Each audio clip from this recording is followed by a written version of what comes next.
All right, we are going to revisit what we looked at in chapter P, which is like the very, very beginning of this year. So this graph is a representation of this equation. From this graph, how many zeros can you see? 3. Okay, so what we're going to do is we're going to answer this question. So we're going to do it one by one. First one says, where is this graph below the 0? Right, kind of back to thinking about this equation. It's basically two equations. One graph here, one graph here. The graph here on the left is just that red line. The graph on the right, 0, just means y equals 0. Y equals 0 is the x-axis. So this question is asking, where is this graph below the x-axis? For which x values or which x intervals is the graph below the x-axis? Okay, so the first thing I want you to do is on your graph, I want you to highlight where the graph is below the x-axis. Okay, pretty much everybody did something like this, here and here. That's correct. All right, so let's do this one first. Between which two x values is this graph below the x-axis?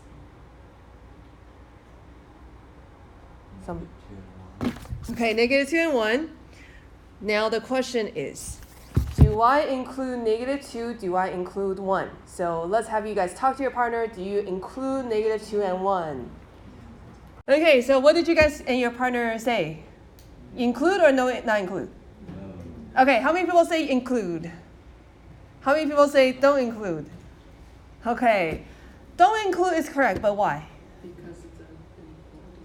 Yes, because the less than sign. And there is no equal to, so we don't include. Okay, so -2 to 1. Don't include. Oops.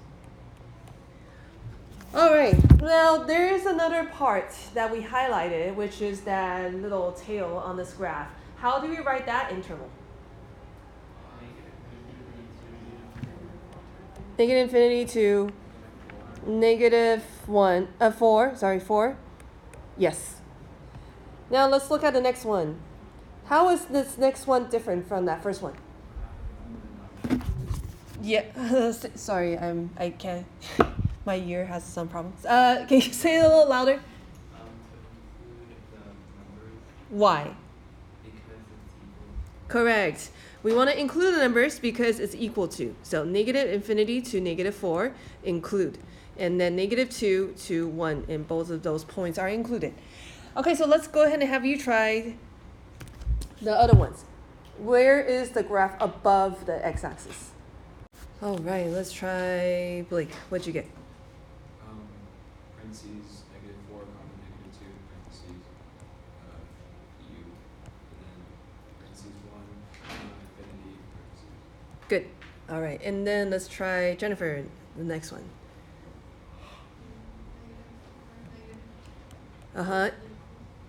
Include, good.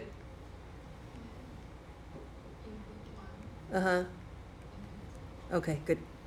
All right, so now let's look at a different way of doing this. So what if there is no graph? What if actually you're not given a calculator?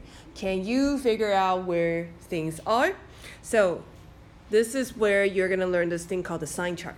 So sign chart is very powerful, and you're going to need it next year in calculus for sure. So what you do is you draw a number line. So that number line, just think of it as the x-axis. So think of this number line as if it's the x-axis. What you're going to do is you're going to write the zeros on this x-axis. Now, it does not have to be to scale because we don't really care about how far apart they are. We just want to make sure all 3 zeros are on there.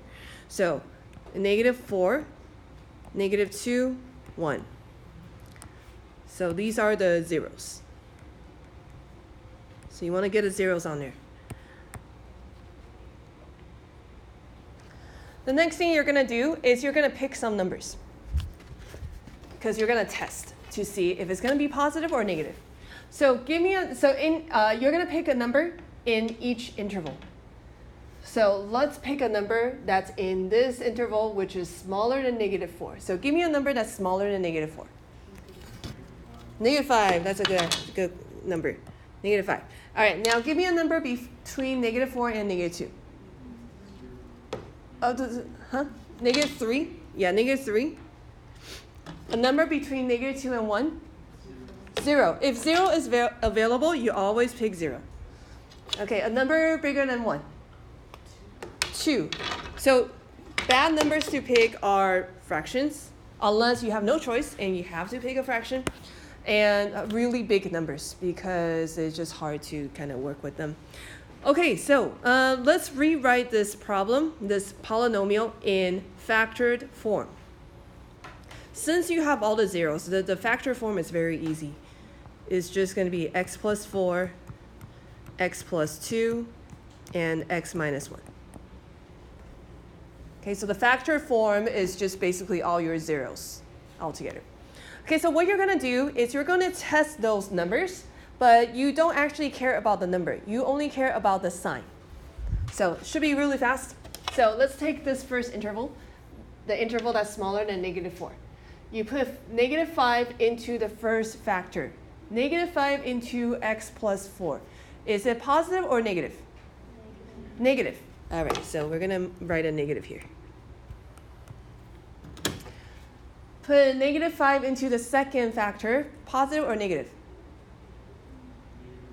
Negative. Put negative 5 into the third factor. Negative. Negative times negative times negative is what? Negative. So this interval is negative, meaning it's below the x-axis. So if you go back to your graph, you can see that it's below the x-axis. So this is how you figure out if it's above or below really fast. Good? Okay, let's try another one. So put negative 3. Negative 3 in this first factor is positive. Okay, so if you're not answering, please help me out. That way you can remember better. Okay, negative 3 into the second one. Negative. And then negative 3 into the first or last one. Negative. So positive times negative is positive. So this interval is positive, which means it's above the x-axis. Good? Okay, so go ahead and figure out the rest of the intervals. Is it positive or a negative interval? Okay, so what is the sign for the next two? Negative, positive. So you have below, above, below, above. Okay, so let me ask you another question. If I didn't give you a calculator and I don't give you a graph, I only give you the sign chart, can you redraw the graph? Yes? It's pretty simple, right? The numbers that are on your sign chart are the zeros. So negative 4, negative 2, and 1. It tells you what's below, what's above. So after smaller than negative 4, below. Between negative 4 and 2, above. Between negative 2 to 1, below. And then after 1, above. So this is how the graph may look like, right? So sign chart, from the sign chart, you can reconstruct this graph. All right. Let's see. Let's practice. You guys feel like you can do this on your own without my help? Maybe? Okay, so first, draw your sign chart. So you don't want to use a calculator on this. No calculator. So sign chart, put all your zeros on there. I'm going to kind of help you first. Give me the zeros that should go on this chart. What makes this 0? Negative 3, 4, I? Yeah, right. I is not a real number. It's not going to show up on the graph, so we don't do anything with imaginary numbers. These are the only 2 real zeros. All right, go ahead and write the intervals based on your sign chart. So check your signs, pick numbers within the interval, check the signs, write the signs in, and then write the interval. Let's finish. Okay, so this is going to be negative, positive, positive. So the first one, where is it less than 0? That is negative infinity to negative 3, but don't include it. The second one, where is it less than or equal to negative infinity to negative 3? Include it. The third one is a little tricky. Where is it greater than 0? That is negative 3 to 4, and then 4 to infinity. It says to skip 0, so we can't make it equal to 0. The last one, a lot of you wrote this. It's okay, but it's awkward. You're saying stop at 4, include 4, and then start on 4 again, and then go on. It's the same thing as saying negative 3 to infinity, because that's just kind of awkward saying. Stop at this point, include this point, and then start from this point again. You might as well just cross it all the way. Question? No. Because it's not equal to 0. All right, let's have you try another one. So this one, you do need a calculator, or it's either a calculator or P over Q. So you gotta factor it first. Okay, so this one, once you kind of graphed it and look at the zeros, the sign chart should be, the zeros are negative 2, 1.5, and 4, or you can put 3 over 2 as well. This is gonna be negative, positive, negative, positive. So where is this above the x-axis? That is between negative 2 to 3/2, and then from 4 to infinity. And we don't include because it's greater than. Any question on this one? All right. Yes, question. Oh. So now we're going to go into kind of weirder ones. It's not hard. It's just you need to think a little bit more about what you're actually looking at. So let's look at this question. Where are the zeros? What makes it 0?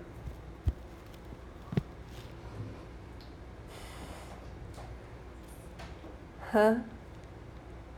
What makes it 0? I think everyone's kind of like, they know the answer, they're kind of scared to say something. What makes it 0? Do you guys need to talk to your partner to confirm?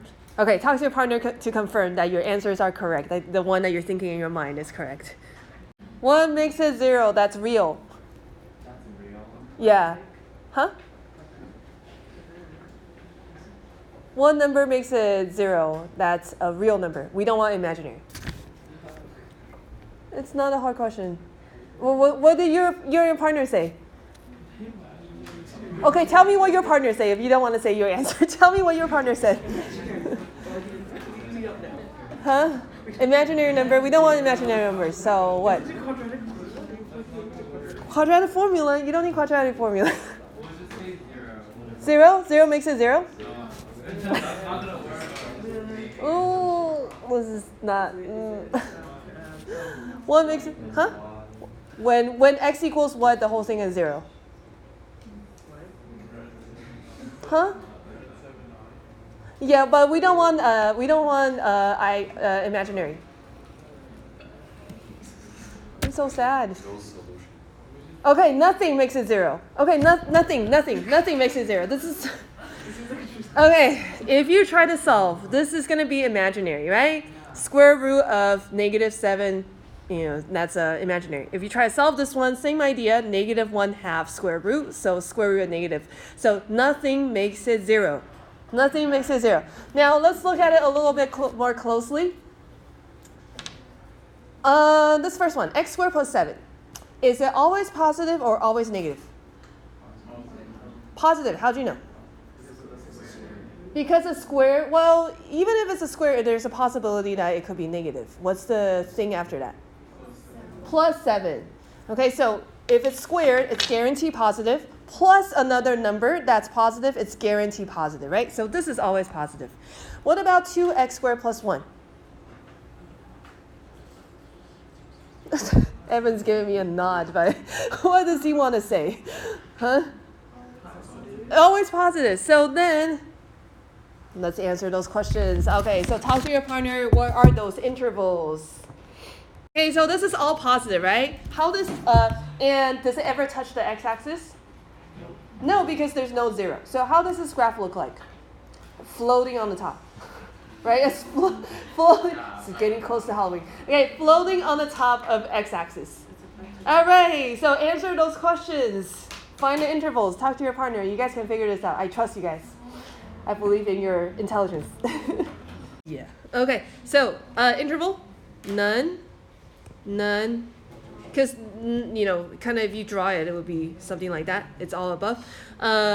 All real numbers, all real numbers. All right, let's have you guys try this next one. This one's a little bit more tricky, so please use your partner. All right, looking at this question, this part is going to generate imaginary zeros, so that is always positive. This, because of the square, is always positive, but there is a 0 here. The 0 is at -5/2. The intervals are all positive. So the first one, where is it below the x-axis? Nothing. Where is it, a second one, where is it below or equal to? Well, it's never below, but there is going to be equal to. So make sure you remember that. You need to check both. The third one, where is it above? That's going to be everything but -5/2, because we got to skip that. And then the last one, where is it above or equal to? That is everything.